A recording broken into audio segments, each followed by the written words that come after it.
Estimados compañeros, en el presente videoclip aprendemos cómo estructurar malla curricular bajo pedagogía conceptual con enfoque en proyectos. Lo primero es que su formato va a estar dividido en dos grandes menús. El primero es la información general, que trae la corte de vigencia, que es 2024-2028, y donde viene pues docentes o docente. Esto significa que si la malla está asignada a dos personas o a tres, pues aquí aparecerán sus nombres, pero si está asignada a una sola persona, pues quitamos la S y dejamos el nombre de quien construye la malla. Cada uno de los grados en cada asignatura tiene malla, o sea, la asignatura de estadística tendrá malla de primero a undécimo o en los grados en los que específicamente se vea estadística. La asignatura de lectores competentes tendrá su malla en todos los años en los que se ve lectores competentes. Y la asignatura de inglés pues tendrá su malla en todos los grados en los que se vea inglés. Cuando hablamos de propósito de área, en este elemento, es el mismo propósito que se hereda del plan de estudios. No puede variar, tiene que haber una trazabilidad exacta entre lo que dice en el plan de estudios y lo que va a decir en la malla. ¿De acuerdo? Entonces copiamos y pegamos directamente del plan de estudio. En el caso puntual del componente curricular, vamos a encontrarnos con un nivel de complejidad que va de manera vertical. Lo primero que vamos a encontrar es el título de la unidad. Esto de alguna forma es una expresión llamativa, creativa si se quiere, de cuál sería el título o el nombre que le daría identidad a todo el proceso que los niños van a cursar durante el trimestre. Es importante, maestros, que el título de la unidad sea creativo, es decir, yo no podría poner el mismo nombre de un tema general porque eso no es el título de la unidad, ese es el nombre de uno de los temas que se van a trabajar y por ende es impertinente que sea esta la forma de nominar al trimestre. Enunciado de indagación o pregunta problema. Son dos cosas distintas. Usted puede seleccionar, ojo, una de las dos. Si es un enunciado de problema, pues será una afirmación controversial que tendrá que ser comprobada durante el trimestre a través de la investigación, la consulta, el trabajo en equipo y otros factores que caracterizan al aprendizaje basado en proyectos. Si usted lo hace a través de una pregunta problema, lo cual también es posible, tenga presente que la pregunta no puede ser fáctica ni puede ser cerrada. Es decir, una pregunta fáctica es ¿quién conquistó América? Esa pregunta tiene respuesta histórica desde nuestro pasado o desde nuestra tradición oral. Lo mismo, una pregunta cerrada podría ser ¿es importante el aseo o la higiene personal? Pues evidentemente la respuesta es sí. Entonces hay que saber de qué manera se plantean las preguntas para que estas sean preguntas que lleven a la investigación y no a la respuesta, que son dos cosas diferentes. Recuerde, o enunciado o pregunta, no las dos. Concepto clave y conceptos relacionados. Esto es muy importante porque el concepto clave de alguna forma nos da las keywords, aquellas palabras que son importantes de tener claras en el momento de estructurar la investigación. El concepto clave es ese concepto general que está directamente hermanado con el título de la unidad y la enseñanza más general de todo el trimestre. Y los conceptos relacionados son aquellas palabras o términos que alimentan, caracterizan, conforman, constituyen al concepto clave. De aquí van a salir realmente las bibliografías, las webgrafías y las intenciones de consulta de los niños. Entonces es importante poner las palabras que verdaderamente son claves para que asimismo ellos puedan hacer una labor de consulta y posteriormente de investigación seria y basado en conceptos que sí van a apuntar a responder la pregunta problema o que sí van a apuntar a rechazar o a apoyar el enunciado de indagación. Estándares básicos de competencias. Aquí vamos a aclarar el o los componentes que se van a trabajar en cada trimestre. Usted puede trabajar un componente como los puede trabajar todos. Eso depende de cómo usted estructure el currículo, ¿sí? Y de cómo de alguna manera esté segmentada su asignatura también, o su área más bien. Entonces, si el área de matemáticas ya está segmentada en 3 asignaturas, pues evidentemente estos componentes tendrán que corresponder mayoritariamente a los componentes curriculares que le pertenecen a cada asignatura. Por ejemplo, en matemáticas trabajaremos mayoritariamente el pensamiento numérico y el pensamiento variacional.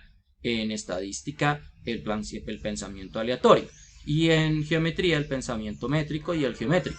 Ahora, ojo con esto. Eso no quiere decir que en el pensamiento numérico yo no pueda utilizar algo de pensamiento aleatorio o viceversa. en el caso de sociales. Eso no quiere decir que yo no pueda hablar de geografía en historia. Y en el caso de química, eso no quiere decir que yo no pueda hablar de biología en química y de química en biología. Es muy importante que esto lo tengamos presente. Aquí vendrán los componentes y aquí vendrán puntualmente los estándares, los copiamos tal cual como están en el documento o guía ministerial. Las áreas que no tienen estándares básicos de competencias, como artes, educación física, tecnología u otras, van a tomar de alguna manera el estándar del lineamiento curricular y lo van a ubicar acá, porque lo que sí es un hecho es que todas las áreas tienen, si bien no tienen estándares, algunas tienen lineamientos y algunas tienen algunas orientaciones en las que nos dan, digamos, indicadores generales para trabajar.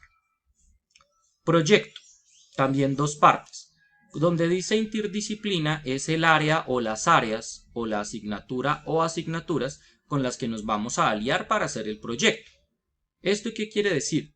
No puede haber proyectos de una sola asignatura, porque eso va a generar sobrecarga académica en los estudiantes y además no va a tener sentido. Entonces es importante que, de alguna manera, si yo me pienso un proyecto, pueda ver de qué manera ese proyecto se puede alinear con otra u otras asignaturas para que asimismo los estudiantes y los profesores tengan claro de qué manera se va a estructurar dicho proyecto. Dicho de otra manera, si yo soy profesor de inglés y estoy trabajando alimentos reguladores, pues podría, o nutrientes reguladores, podría aliarme con las asignaturas de química, biología y educación física y ver de qué manera constituimos un proyecto interdisciplinar que permita trabajar el cuerpo, el conocimiento de la nutrición, el conocimiento sobre lo que esa nutrición genera en el cuerpo y de alguna manera el vocabulario y las maneras de usar ese vocabulario en contextos disciplinares de la lengua, hablando particularmente de nutrición y de estos aspectos que menciono en el ejemplo.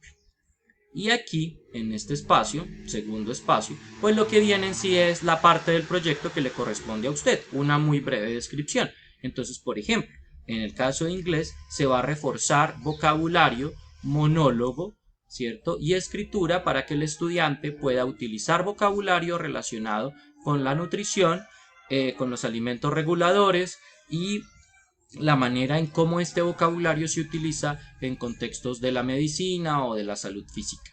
En el caso de química, pues cuáles son, digamos, esos componentes que nutricionalmente estructuran a los alimentos reguladores, de qué manera se ven descritos a manera de átomos y moléculas, si esa es la forma de decirlo.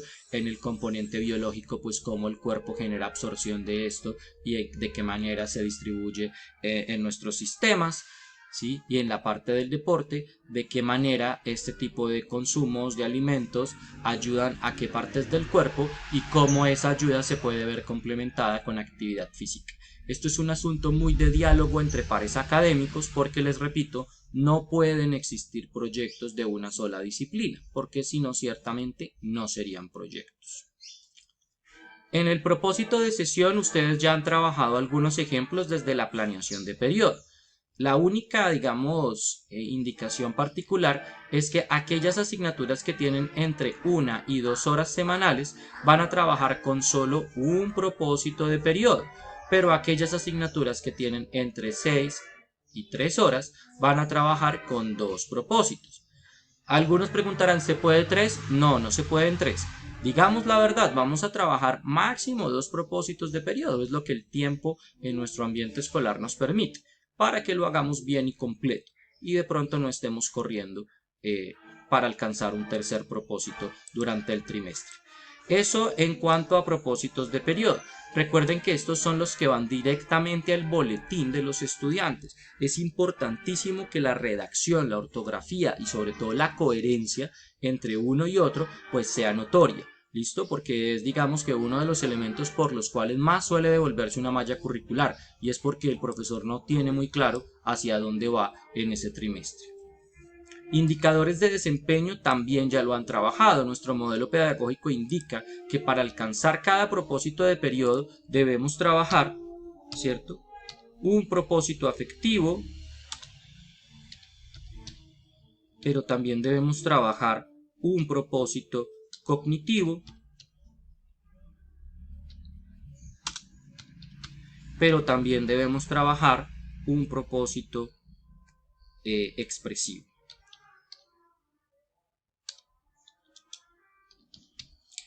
Esta es como la ruta, ¿cierto? Si yo hago este 1.1, este 2.1 y este 3.1, alcanzo el primer propósito de periodo.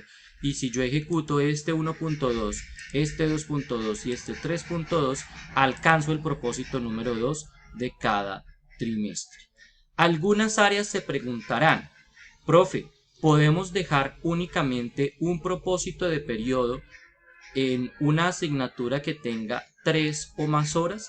La respuesta es no, porque si un área o una asignatura que tiene solo 2 horas alcanza a cumplir un propósito, lo evidentemente necesario es que a mayor asignación horaria o a mayor cantidad de horas directamente proporcional haya mayor alcance o mayor éxito o mayor consecución de resultados respecto a propósitos.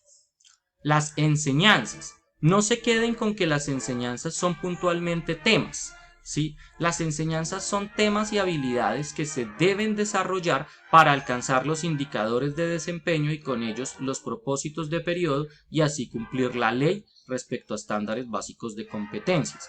Tengan mucho cuidado porque en esto yo me voy a fijar que la enseñanza o tema que usted pone en ese grado verdaderamente corresponda a ese ciclo.